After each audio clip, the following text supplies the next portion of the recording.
Okay, so this right here is CHIGOZIE Anusieem. And apparently this guy had half of the NFL wanting him as an undrafted free agent. And the Washington Commanders had to outbid teams, which means more money for CHIGOZIE to come to Washington. Let's talk about what he could potentially bring to this roster. Does he have a potential to actually make it and actually play? And who is his in-team comparison that I've seen from after watching a little bit of CHIGOZIE? So without further ado, let's get straight into today's video. But before we do, make sure you guys go down below, leave a like on this video, subscribe to the channel if you are new, turn on post notifications so you get notified when I upload new content like this to the channel. We're on the road to 7,000 subscribers, so it would be greatly appreciated if you can help me reach there as soon as possible. Let's get straight to it. How I feel? Black. What I want? Get back slow. I love the way she rockin' it. I love the way she move it, shake it on me. When she poppin' it, the shawty is the winner. You can tell that shawty's no beginner. She's confident. I love the way she move it. So CHIGOZIE, right off the rip, he a trash talker. I ain't even gonna try to hype y'all up or lead y'all into it. Trash talker.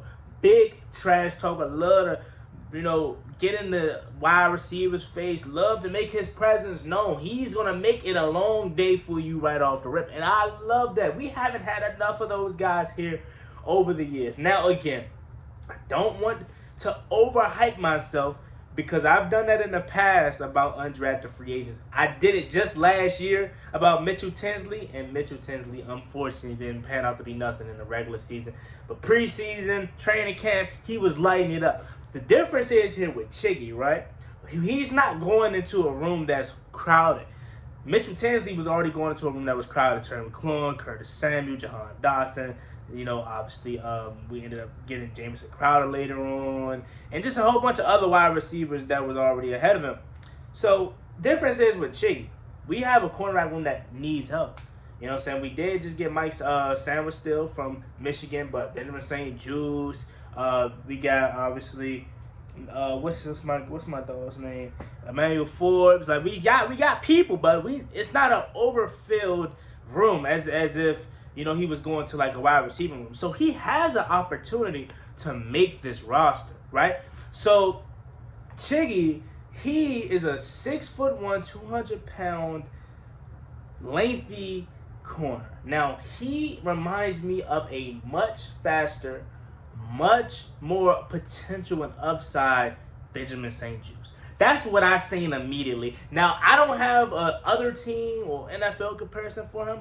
A lot of people compare him to Kendall Fuller, which is high praise for Kendall Fuller because let's be for real, unless you're a Kansas City Chiefs fan or you're a Commanders fan or a really just deep NFL analytical break down these college players guy, and Kendall Fuller, you're not going to compare him to Kendall Fuller. And Kendall Fuller is a really, really good corner. I know a lot of people did not like Kendall Fuller, which I never understood because he is the perfect cornerback that you want.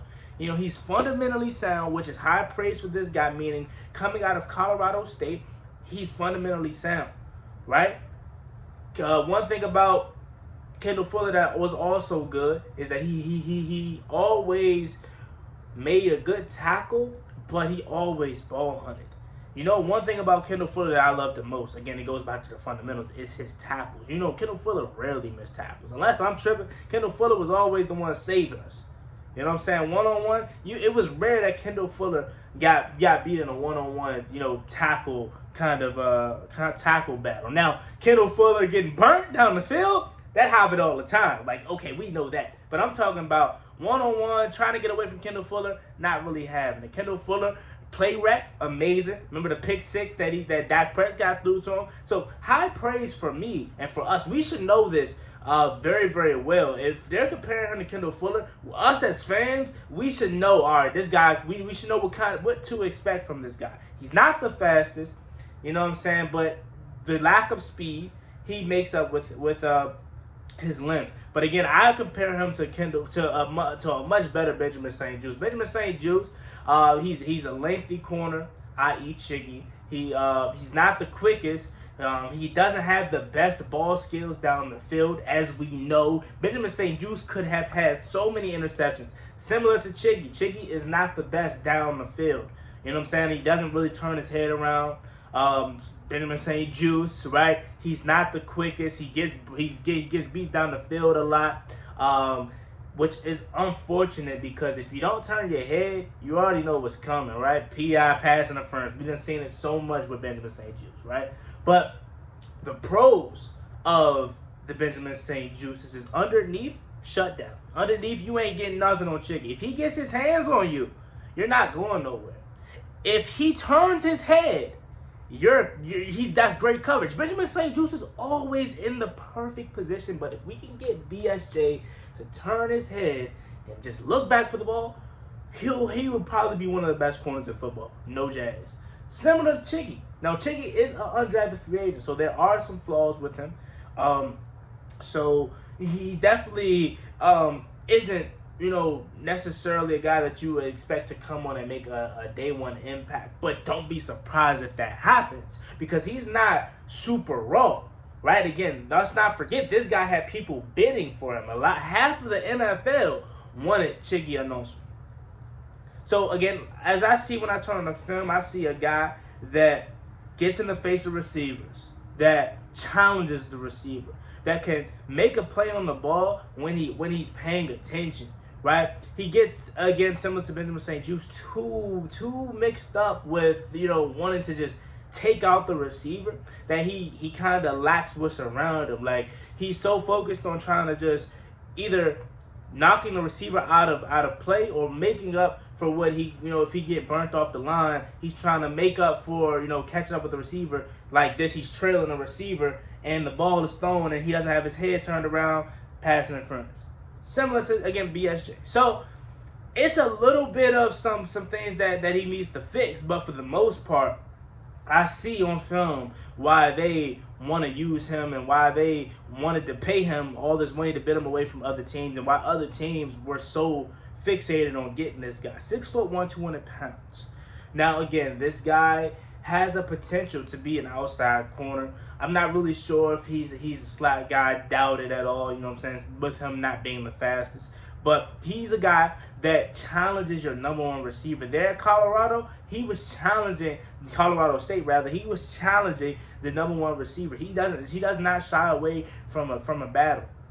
Talking to his teammates, they say, yeah, Chiggy is a guy that's going to let you know what's up. And in the beginning of the tape that you watch, he immediately comes off the bus and he's riled up. Chiggy isn't going to shy away from competition. And that's what you want. You don't want a guy that's going to be afraid of the big moments. Chiggy is built for the big moments. He had a couple plays against Colorado. Remember, Colorado State, Colorado, that was a good game last year. Had a couple plays against Colorado last year where it was a no-go, no-fly zone. And he does the little thing that Emmanuel Forbes does. He does this. You know what I'm saying? So maybe they got that little connection. They got that already in sync. So, I mean, look, I'm not expecting a lot from this guy. But come summertime and come training camp time, if you see him out there making plays, don't be surprised. He could be the Torrey McTyer of this summer. Remember a couple years ago, Torrey McTyer was like that, right? And I still, to this day, feel bad for him, man, because if he never got hurt, I think he could have been special. Torrey McTyer was really good that one summer. But that could be Chiggy. Chiggy could be this year's Torrey McTyer. Chiggy could be this year's Mitchell Tinsley. Lighten it up. So just keep an eye out on him for this young fella. Again, 6'1", 200 pounds, quick, not the fastest, when it comes to mono step for step, but he's quicker than the Benjamin St. Juice.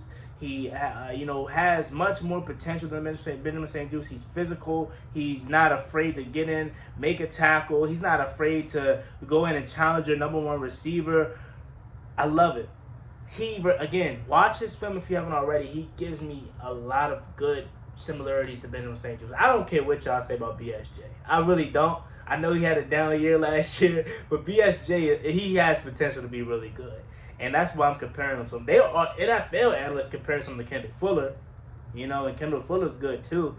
But I'm telling you, he has the potential to be a much better BSJ.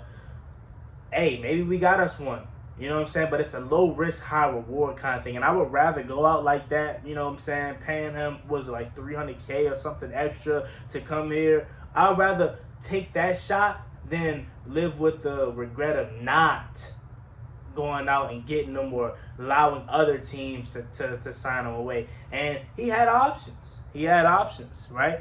So he wanted to come to Washington. Maybe it was because he saw that bread, but he wanted to come to Washington. Maybe it was the defensive scheme that he saw. Maybe it was the defensive pieces that he saw. Maybe it was how they planned on using him that attracted him here to Washington. But I think we might have got a steal. We might have got a steal. And I know I keep using that word frequently throughout our whole draft with Jerzon Newton, with Mike Sanders still, with Nick Saban saying he's the best pound-for-pound player in the draft. Like, I know I keep using that a lot, but that's just the nature of our draft now, bro, and how this new regime is working. Seems like we're finding steals not even after the draft. You feel me? So, CHIGOZIE ANUSIEM. He's a guy that has a lot of good potential, right? Does he need work? Of course. But he's a guy that you could put on your best receiver, and he can take him out the game. He could take him out the game, honestly. Physical. That's what we want. Physical. Not afraid to make a play on the ball. Not afraid to stick his nose in the run game. Not afraid to talk his ish. I love a trash talker that can back it up. I love it. So we might got to still keep this face in your brain, because he might mess around and be one of our star corners in the future.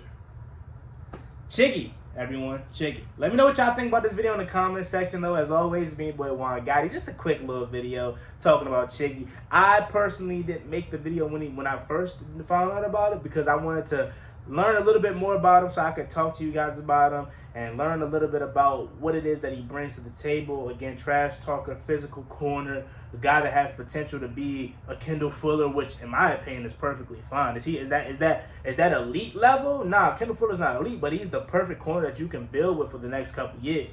So I love it. What says you? Leave your comments down below. As always, me, boy Juan Gotti. Like, comment, subscribe. Hail to the Washington Commanders. On the road to 7,000 subscribers. We greatly appreciate it if you can leave a subscription and a like and a comment. Y'all have a blessed one. Stay safe. Peace.